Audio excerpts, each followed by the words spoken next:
Mission Mumbai Bhajap भाकरी फिरवणार, अध्यक्षपदासाठी बैठक, 2 आमदारांची नावे समोर. आगामी मुंबई महापालिकेच्या निवडणुकांसाठी भाजपने नवी रणनीती आखायला सुरुवात केली आहे. त्या अनुषंगाने भाजप मुंबईत भाकरी फिरवण्याच्या तयारीत असून मुंबई अध्यक्षपदासाठी नव्या चेहऱ्यास संधी दिली जाणार आहे. सध्या राज्याचे सांस्कृतिक मंत्री आशिष शेलार मुंबईचे अध्यक्ष आहेत. मात्र मिशन महापालिका लक्षात घेऊन भाजपने मुंबईचं नेतृत्व नव्या चेहऱ्यात करून देण्याची तयारी केली आहे आणि त्यामध्ये आमदार प्रवीण दरेकर आणि अमित साटम यांची नावं समोर आहेत. मुंबईतील भाजपच्या सर्व आमदारांची वरिष्ठ पदाधिकाऱ्यांसमवेत आज बैठक सुरू असून भाजपाचे सर्व जिल्हाध्यक्ष ही बैठकीत उपस्थित आहेत. प्रवीण दरेकर यांच्या नावावर शिक्कामोर्तब होण्याची अधिक शक्यता वर्तवली जाते आहे.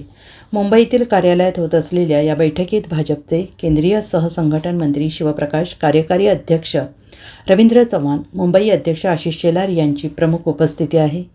भाजप मुंबई संघटनेत मोठे फेरबदल होणार असून त्याची चर्चा आणि निर्णय या बैठकीत होणार आहेत.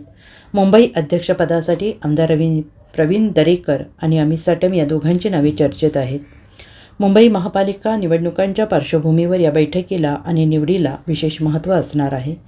भाजपने विधानसभा निवडणुकांनंतर महाराष्ट्रात संघटन पर्व अभियान राबवत 1.5 कोटी सदस्य नोंदणी केली आहे. स्थानिक स्वराज्य संस्थांच्या निवडणुकांच्या अनुषंगाचं त्यांचं हे अभियान महत्त्वाचं पाऊल ठरतं आहे.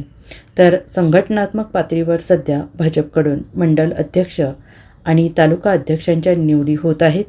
त्यामुळे आगामी महापालिका आणि स्थानिक स्वराज्य संस्थांच्या निवडणुकांच्या अनुषंगाने भाजपकडून संघटनात्मक बांधणी केली जाते आहे. त्यातच महापालिका जिंकायचं मिशन भाजपचं आहे. त्यासाठी भाजपकडून मुंबईत विशेष लक्ष दिलं जात आहे. Bureau report, SBN Marathi, Mumbai.